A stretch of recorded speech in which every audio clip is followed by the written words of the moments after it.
La Bible et les églises chrétiennes enseignent que les hommes seraient les descendants d'Adam et Ève. Même s'il se trouve peu de gens aujourd'hui pour croire à cette fable, le mythe se perpétue. Trop souvent passé sous silence, citons cependant un passage de la Genèse qui fait état d'une curieuse engeance divine. Au chapitre 6, avant la description du déluge, nous lisons « Quand l'humanité se mit à croître et à s'étendre sur la terre entière, et que les filles naquirent, les fils des dieux virent que les filles des hommes étaient belles. En ces jours, quand les fils des dieux eurent des relations avec les filles des hommes, et que les enfants naquirent de ces unions, les Néphilim vinrent sur terre. » Ces vers bibliques diffèrent fortement du reste de l'histoire de la création.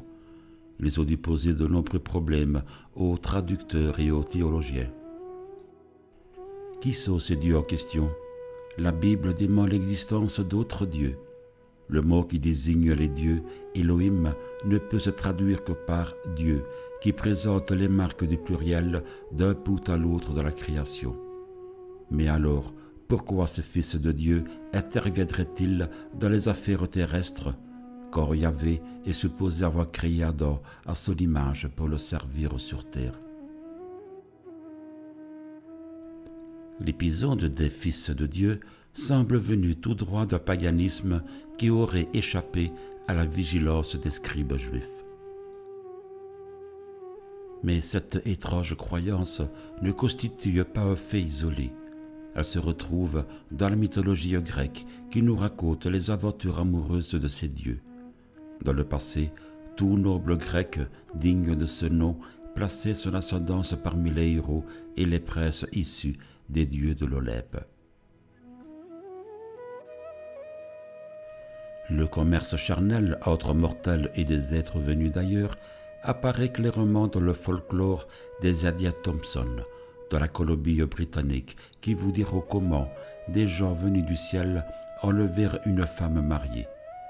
Devant cet outrage, toutes les créatures de la terre entamèrent une guerre vaine contre les toutes puissantes créatures venues du ciel. Pour atteindre le ciel, les gens de la terre bâtirent une construction peu solide qui s'écroula lorsque les créatures du ciel répondirent à l'assaut. Les conséquences furent terribles. Plusieurs races d'animaux s'éteignirent. Selon les Indiens Quinault de Washington, les agresseurs venaient de la région du ciel, celle-là même où sont les étoiles. L'enlèvement de 2 jeunes filles fut à l'origine du conflit. Il sema le désastre dans les tribus. De telles unions ne conduisent pas toujours à la tragédie. Les Maoris vous raconteront l'histoire d'amour survenue entre la fille d'un chef et un prince venu de la région du ciel. L'importun fut capturé par le chef Maori qu'il accepta bientôt comme son gendre. Une délégation de la tribu reçut l'autorisation de visiter la région du ciel. De tels récits, mettant en relation l'humanité de ces êtres, d'ailleurs, se retrouvent dans diverses cultures. Les Indiens Machiquenguas de la brousse péruvienne parlent de gens vivant dans les cieux et descendus sur terre à l'aide d'une route brillante tracée dans le ciel. Les légendes japonaises prétendent qu'une sorte de pont permettait aux dieux de se rendre sur terre pour y effectuer de nombreuses visites.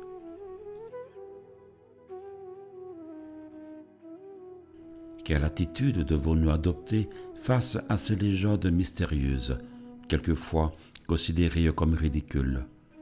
L'anthropologie moderne ne donne aucune réponse. Elle se contente de parler de phénomènes paranormaux. Ces histoires d'enlèvement ne sont peut-être pas sans rapport avec le problème posé par les ovnis. À plusieurs reprises, les témoins qui affirment s'être trouvés en présence d'ovnis ont même parlé de rencontres à caractère sexuel. Quelle explication donner à cette force mystérieuse qui pousse les êtres humains à bâtir de tels contes où interviennent des créatures douées d'une intelligence supérieure?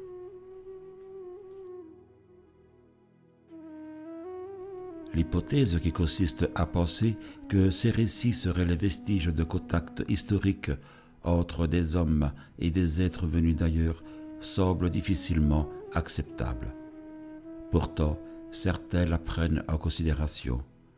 T.C. Lethbridge a ainsi tenté de faire la part du mythe et de la réalité. Cet archéologue, mort en 1971, était un personnage haut en couleur. En 1957, il démissionna de sa charge aux antiquités anglo-saxonnes du musée d'archéologie de Gombrich. Il était irrité par le manque d'imagination de ses collègues. Le jour où il affirma que des figures gigantesques de Dieu, figures en craie, reposaient sous le gazon de Wandlebury Camp à Cambridgeshire, il y eut de grands rires. Ce n'était trop pour lui. Il s'exila dans le Devon. Il se passionna alors pour la radiesthésie et mit au point certains procédés fort raffinés. Il les appliqua avec succès dans ses recherches archéologiques. Il s'intéressa en outre à la perception extrasensorielle ainsi qu'à d'autres problèmes parapsychologiques. L'ensemble de ses études est résumé dans ce livre, La légende des fils de Dieu. La question de savoir qui étaient ces fils de Dieu m'intriguait. L'apathie qui régnait dans le milieu archéologique, anthropologique et théologique m'irritait. Personne n'était en mesure de répondre à cette question.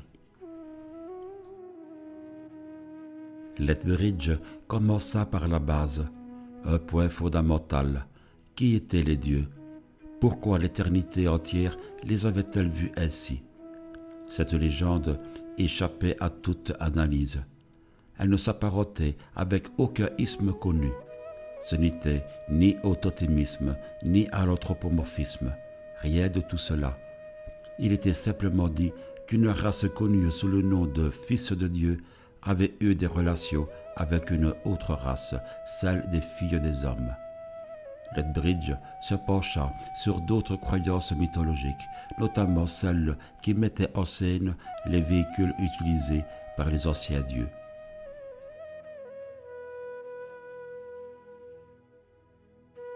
Elijah avait quitté les cieux à bord d'un char rutilant. Les dieux grecs de l'Olympe voyageaient à bord de véhicules aériens. Selon Lethbridge, dans les légendes hindoues, on retrouvait les mêmes personnages assimilés à des dieux qui conduisaient des machines volantes remarquables. Ils possédaient en outre des armes redoutables. Il ne croyait pas à des coïncidences. Le parallèle entre ces engins et les ovnis était pour lui évident. Les mythes étaient donc les souvenirs de ces visites d'extraterrestres. Il y a 5000 ans ou plus, des êtres venus d'un autre monde étaient arrivés sur Terre et avaient aidé l'humanité à progresser. Lethbridge n'était pas le premier à formuler ce genre d'hypothèse. En 1968 paraissait Les chariots des dieux de l'hôtelier suisse Erich von Däniken. Beaucoup d'écrivains s'étaient penchés sur le thème des anciens astronautes. Ils s'appelaient Louis Pauwels, Jacques Bergier, Raymond Drake, John Mitchell et Brisley Le Poetretsch. Dans les années 40, des recherches leur avaient permis de rassembler une documentation abondante. Von Däniken devait largement s'en inspirer et en récolter argent et célébrité. Cette documentation se voulait une recension de toutes les traditions et les croyances de la planète. Manifestement, une intervention extraterrestre semblait avoir déclenché l'histoire de l'homme. L'omniprésence des mythes ayant trait aux héros de la culture le démontrait. D'origine indéterminée, ces héros avaient eux pour tâche d'enseigner à l'homme tous les arts et même l'agriculture. Beaucoup de ces légendes collent avec la théorie des anciens astronautes. Les Babyloniens rapportent l'histoire d'une race d'êtres à queue de poisson qui émergeait chaque jour du golfe Persique. Cette race les initiait aux arts et aux sciences, ce qui rappelle la mythologie grecque et ses dieux amphibies, maîtres des techniques métallurgiques. Des créatures identiques, les nomos, apparaissent chez les Dogos d'Afrique. Ceux-ci seraient descendus du ciel à bord d'un engin tournoyant et crachant le tonnerre. Les Dogos attribuent la naissance de la civilisation à ces êtres. Les aborigènes australiens attribuent la création du monde à des êtres nommés Wandjina. Leurs peintures sur roche sont conservées avec soin par ces indigènes, qui croient que ces êtres habitent les mystérieuses lumières que les Australiens blancs appellent ovnis. Ces mythes deviennent encore plus troublants lorsqu'ils sont associés à des engins volants. Tout comme les anciens Gallois, les Grecs pensaient que l'agriculture avait été introduite par les dieux et non inventée. La déesse Déméter aurait envoyé Triptolème dans le monde entier à bord d'un char muni de roues ailées et conduit par des dragons. Il avait pour mission de distribuer le grès, d'enseigner l'agriculture et d'apprendre à l'homme à faire le pain. Des peintures sur vase nous le montrent, perché sur son char à 2 roues, surmonté d'ailes et de serpents.